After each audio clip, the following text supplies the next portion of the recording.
పశ్చిమాసియా, దక్షిణాసియా భౌగోళిక రాజకీయాల్లో కొత్త సమీకరణాలు వేగంగా మారుతున్నాయి. పాకిస్తాన్, తుర్కియే, సౌదీ అరేబియా కలిసి నాటో తరహాలో మక్కా సమష్టి రక్షణ ఒప్పందం కుదుర్చుకోవడం ప్రపంచవ్యాప్తంగా చర్చకు దారితీసింది.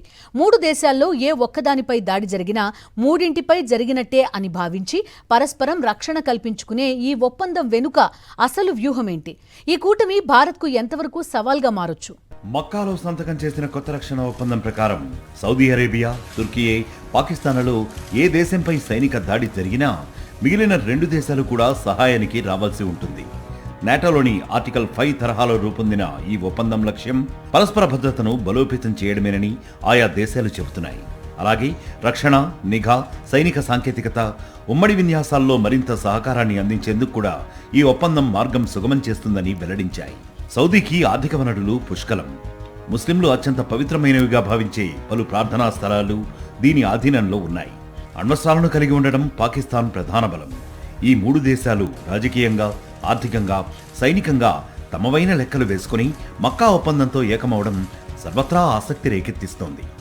ఈజిప్టు, కువైట్, బహ్రెయిన్, ఖతార్ వంటి సున్నీ దేశాలను కలుపుకోవడం ద్వారా కూటమిని విస్తరించే అవకాశాలు లేకపోలేదు.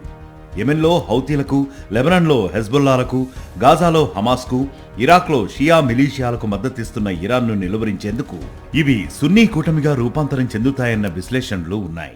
ఈ త్రైపాక్షిక కూటమిని కొందరు విశ్లేషకులు సున్నీ కూటమిగా అభివర్ణిస్తున్నప్పటికీ సభ్యదేశాలు మాత్రం ఇది ఏ దేశాన్ని లక్ష్యంగా చేసుకుని ఏర్పాటు చేసింది కాదని స్పష్టం చేస్తున్నాయి. అయితే ఈ ఒప్పందం వల్ల పశ్చిమాసియాలో శక్తి సమీకరణాలు మారే అవకాశముందని అంతర్జాతీయ రాజకీయ నిపుణులు అంచనా వేస్తున్నారు. పాకిస్తాన్ అణ్వస్త్ర సామర్థ్యం, తుర్కియే రక్షణ పరిశ్రమ, సౌదీ ఆర్థిక బలం కలిస్తే ఈ కూటమి ప్రభావం మరింతగా పెరిగే అవకాశం ఉందని విశ్లేషిస్తున్నారు. అయితే ఇరాన్ మద్దతున్న తిరుగుబాటుదారులు సౌదీని లక్ష్యంగా చేసుకుంటే పాక్ తన సైన్యాన్ని రంగంలోకి దించగలదా?